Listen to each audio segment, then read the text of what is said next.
혜영이는 타이거즈를 위해 150세이브, 실제 148세이브를 기록한 투수다. 기아 타이거즈의 테토남 포수 김태구는 매우 직설적인 성격이다. 그는 자신의 원칙과 신념에 따라 필요한 말을 누구에게나 직설적으로 전한다. 그렇게 해야만 팀이 제대로 설 수 있다고 믿기 때문이다. 이러한 김태군이 24일 공개된 유튜브 채널 전설의 타이거즈에서 올해 어려움을 겪은 정혜영과 김서연에게 각각 다른 기준을 적용해 이야기에 주목을 받았다. 김서연에 대해서는 타팀 후배라는 점을 감안해 자세한 언급을 피할 거라 예상했지만 그렇지 않았다. 김서연은 올해가 마무리 투수로서의 첫 해였다. 김태구는 이번 시즌을 성장의 한 과정이라고 표현했다. 시간이 지나면 올해의 고난은 아무것도 아닐 것이며 주변에서도 지나치게 많은 관심을 보이는 것 같다고 덧붙였다. 반면 정혜영에 대해서는 이번 시즌의 부진을 단순히 과정이라고 보기 어렵다고 단호히 말했다. 정혜영은 올 시즌 60경기에 나와 3승 7패 27세이브, 평균 자책점 3.79를 기록했다. 사실 매우 나쁜 성적만은 아니었다. 하지만 2020년 데뷔 이후 가장 높은 평균 자책점을 기록했고 블론 세이브 7회에 피안타율 0, 299를 허용했다. 정혜영은 마무리 투수로서 속구로 타자를 압도하는 스타일은 아니다. 대신 높은 회전수를 바탕으로 하는 구위로 승부하는 유형이다. 그런데 그 구위가 종종 발휘되지 않았고 상태 기복도 컸다. 야구 통계 사이트 스태티지에 따르면 올해 정혜영의 포심과 포크볼에 대한 피안타율이 각각 0.331과 0.316에 달했다. 슬라이더에 대한 피안타율은 0.239로 양호했지만 한 해 내내 슬라이더 하나만으로 버틸 수는 없는 일이었다. 김태구는 정혜영이 올해의 부진을 다시 겪지 않으려면 철저한 대비가 필요하다는 입장을 표명했다. 혜영이에게는 기준이 다르다. 출발점 자체가 김서연은 성장 과정의 첫 번째 시련인 반면 혜영이의 그런 실수는 바로 정혜영에 대한 선수평가의 시작점이 된다고 말했다. 정혜영은 이미 마무리 투수로 5년간 풀타임을 소화한 경험이 있다. 타이거즈 구단 역대 최다 세이브 기록을 이미 갈아치웠고 KBO 리그 통산 세이브 경쟁에서도 두각을 나타내기 시작했다. 경력과 노하우를 갖췄기에 부진을 성장 과정으로만 볼 수 없다는 의미다. 김태구는 혜영이는 팀을 위해 150세이브를 기록한 투수다. 혜영이는 앞으로 이런 실수가 반복되지 않도록 막아야 한다고 강조했다. 이어 그만큼 이제 혜영이에 대한 업계의 평가는 더욱 엄격해질 것이다. 혜영이가 팀에서 차지하는 역할이 크기 때문에 더 철저히 준비할 것이라 믿는다고 덧붙였다.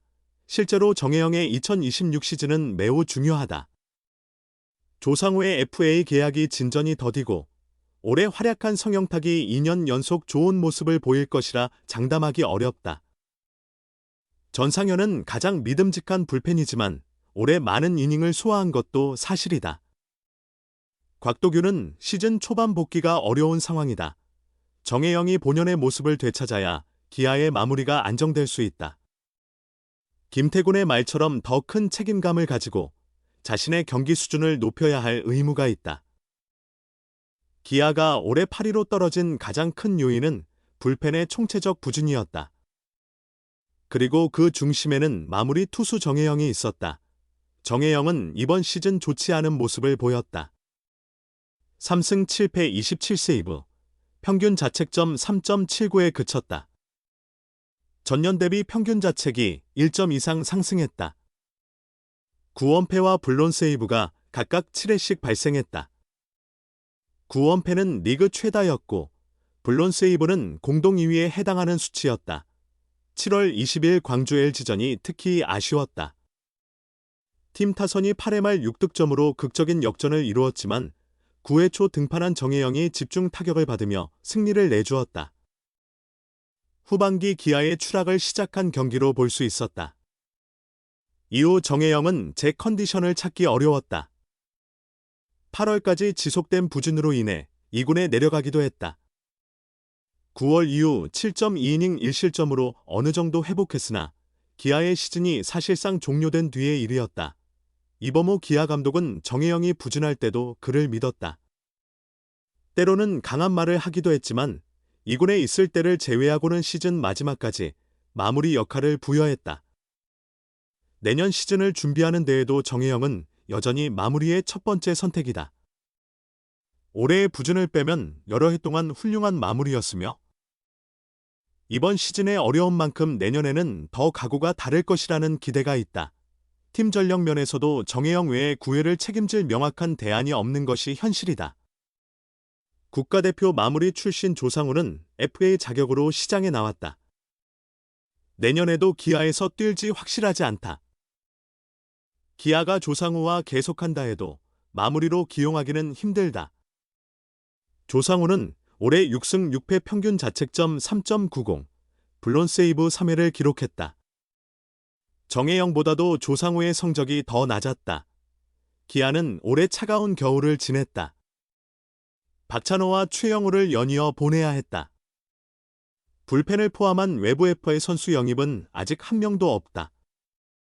시장에 남아있는 불펜 자원도 김범수, 홍건희 정도에 그친다. 기아는 이들에게 특별한 관심을 보이지 않고 있다. 최근 2차 드래프트로 데려온 베테랑 이태양을 포함해 기존 인력으로 내년 시즌을 준비해야 한다. 새롭게 발견한 성영탁과 올해도 꾸준했던 전상현 등 7, 8의 투수진 구성은 어느 정도 짜여 있다. 팀 내 패였던 좌완 이준영도 3년 최대 12억 원에 잡아냈다. 시즌 후반부에는 또 다른 좌완 불펜 곽도규의 복고도 기대할 수 있다. 그러나 불펜의 가장 중요한 퍼즐 조각은 단연 마무리 정혜영이다. 정혜영이 올해 부진을 떨치고 확고한 마무리로 내년에 부활하지 못한다면 올해와 같은 불펜 문제는 반복될 수밖에 없다. 기아 8위 추락 요인 불펜 총체적 부진.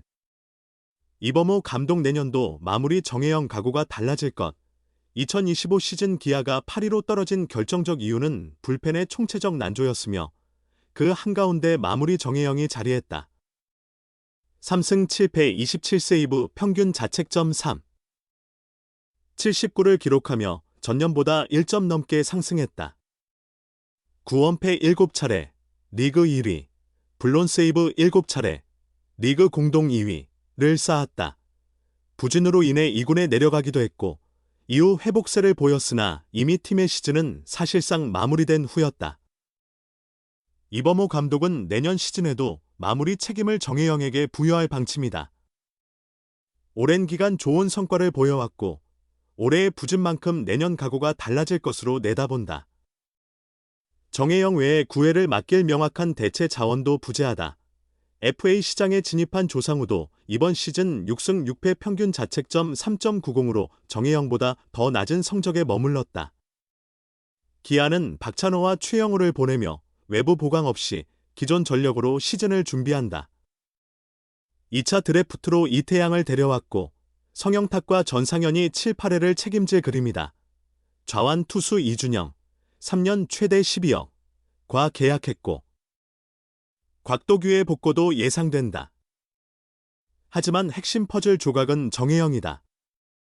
그의 부활이 기아 제도약의 필수 조건이다. 오늘 이야기는 여기까지입니다. 끝까지 함께해 주셔서 진심으로 감사드립니다.